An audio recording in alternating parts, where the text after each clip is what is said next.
Back in 2018, I felt I had hit a wall with filmmaking. In the gap was doing pretty good abroad, but at home in Sweden it was pretty much being ignored. At a Swedish festival screening of the film, it was clear to me that genre films wasn't for the average Swedish moviegoer. So then and there I made up my mind. I was going to continue making genre films in Sweden, but for an international audience first and foremost. That's when I remembered that I'd heard from a friend that he had acquired the rights to make a film within the Mutant universe. It just clicked. An internationally known IP with a fresh new video game on its way, but still based in Sweden. And it was post-apocalyptic and weird. I instantly agreed to be a part of it. Best of all, the project introduced me to Erik Engbo, better known as Standard Film Team on YouTube.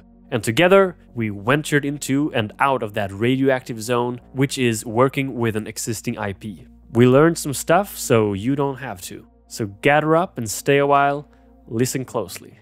Right on, Albin. Oh, hi, Erik. Brought some grog?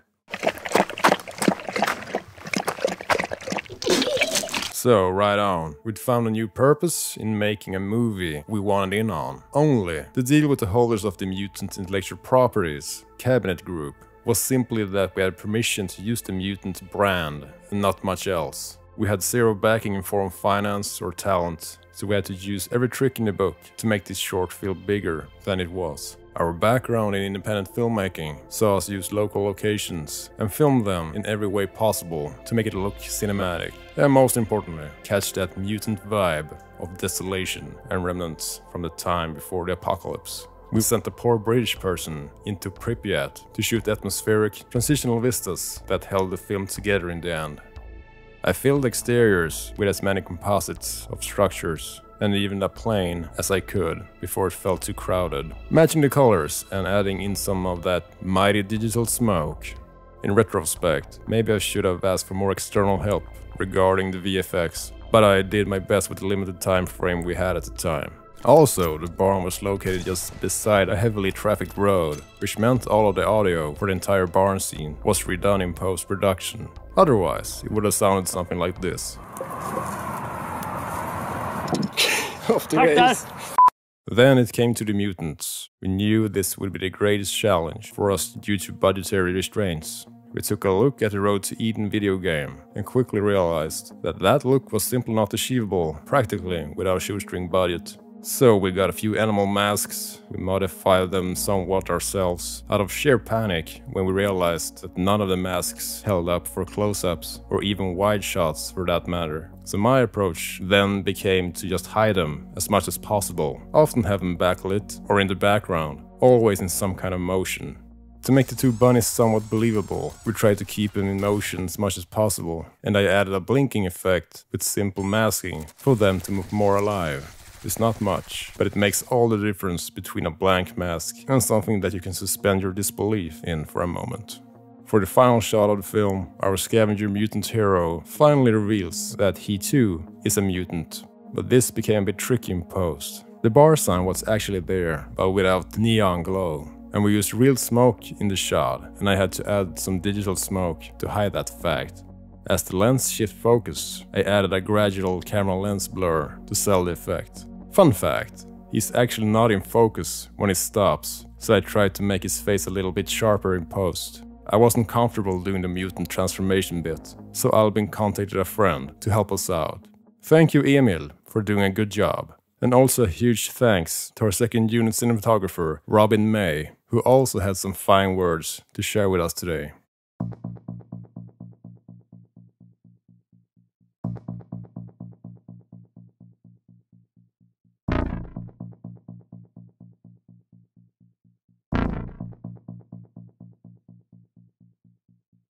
Hello, my name's Robin May. I'm the other director of photography on Mutant.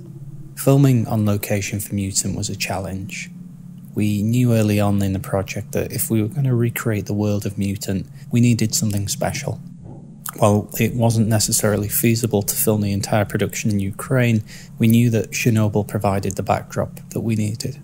Filming in Chernobyl proved to be different to anything I had ever encountered. I worked with a local guide who helped me capture some of the scenes shown around the main film. During my time there, I had to be mindful of areas that look safe to the human eye, but could in reality contain dangerous levels of radiation. I also had to take care to make sure that the structures I explored were stable.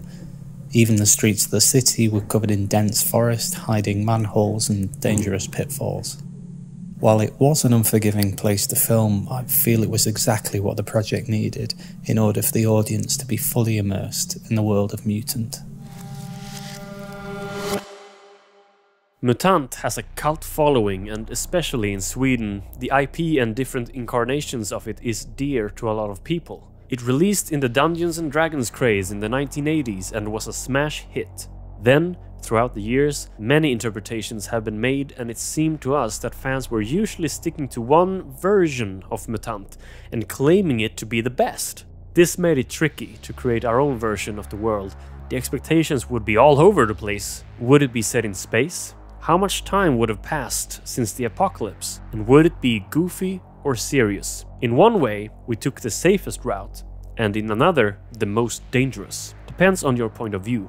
What made us choose our path was determined when we simply wanted to create something from scratch. We wanted this short film to be our own creation, but still heavily influenced by all things Mutant. The plus side being that we really didn't have that many strings attached. The downside being that fans wouldn't clearly know which version of the IP this was supposed to be.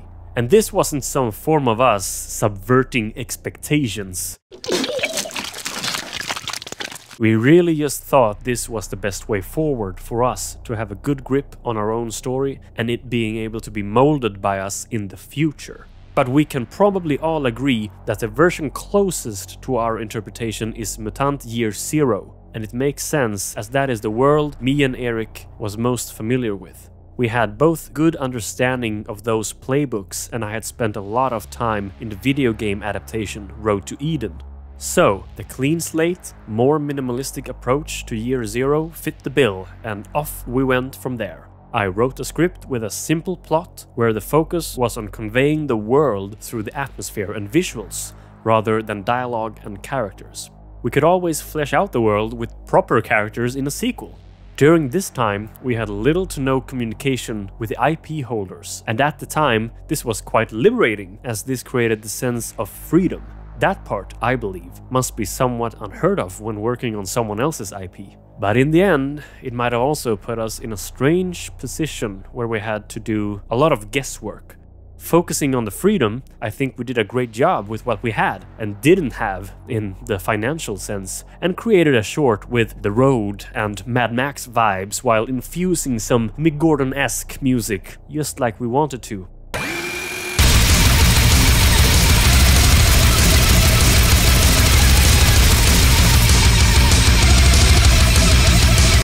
It could have been the start of a Swedish post-apocalyptic action series had it not been for some of our own paradoxical philosophies regarding pilots, screenwriting, and dreaded mix of business and pleasure. So, there's a lot of talk about a sequel and continuation in this video. Should we touch on that and get it over with? Agreed. It is actually the very core of the main conflict of this film. We hear this a lot, and the answer is yes.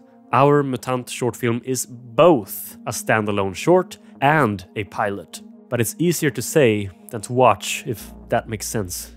Exactly, not only that, it was also kind of a prologue to a feature film. Yep. The first version of the feature script started with our main scavenger actually finding what he was looking for, using the map he obtained in the short. But later, that version was scrapped for a more standalone feature film. More on that, after we figure out this whole short film pilot situation. What were we thinking? Well, we tried, foolishly or ambitiously, to strike a balance between a piece which anyone, anywhere, could just jump into and enjoy, fan or not. But also a film for the fans, with stuff only they could pick up on, such as the Mimir connection in the end. That would point to this actually being a prologue, or more specifically a pilot, for what was to come. The problem with this is that we really can't have the cake and eat it, right? So for a lot of people, this totally backfired on us, where they didn't get all the nods to the IP's universe, or that it didn't have enough of lore and iconography from the books and games. It was a fatal split, sort of painting ourselves into a corner. We wanted to be both, and it just doesn't seem to be possible in a universally accepted way. So, semi-pro tip, pick one. Not both. Either make it completely standalone or a pilot. Let's finish this with Mutant as a pilot then. And for the finished script for the feature film, what happened? It only ever got to a full first draft, and that's the sad part. It would be a continuation of our world of Mutant, and our scavenger would play a crucial role, but he wasn't the protagonist. It was a slow burn ensemble piece which escalated from Mad Max action to Predator horror, with a splash of zombie survival in the end, heavily inspired by the Musmusel module for the original Mutant game released in 1984. And? Well, here's another tip. Never show the first draft to a studio or producers. Just don't. It's the bare bones version, and it seems like it scared away our chance of making this with an idea we all thought could be a really cool film, especially unique for the Swedish film landscape. With that said, the feature film is technically in a limbo, as the last thing we heard from the studios, Cabinet Group and Pathfinder, was that they still wanted to pursue this feature with us at the helm. We've been there with Netflix in the past, and that have taught us to simply move on. And that's another tip for you filmmakers. Don't wait for them to come to you. Keep moving forward. That's how winning is done! And what a great segue into our final segment. Cheers!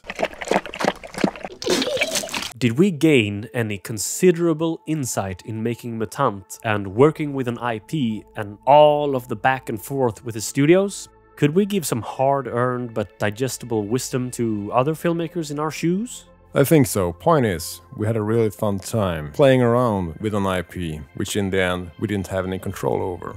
Meaning, it was a good time. We learned a lot, but it didn't make us into known filmmakers, especially as we didn't get to make that feature film sequel. There's no point in bitching about the what-ifs. We're quite glad for the experience in hindsight, because it was the final push that made us understand the one truth for filmmakers such as us. Filmmakers who keep making films, no matter what. Don't cater to the studios and never make your films for the attention. Just do whatever you like to do, and eventually you will find your audience with your artistic integrity intact. Relax, take your time to figure it out, and never seek approval. Approve yourself. Trust your process. You know it best. Right on. And if you failed at your own terms, which is a success and a failure at the same time. Twice the fun. I guess we just got caught up in this whole potential Netflix thing, as we really want to do this for a living, so we didn't see things clearly at the time.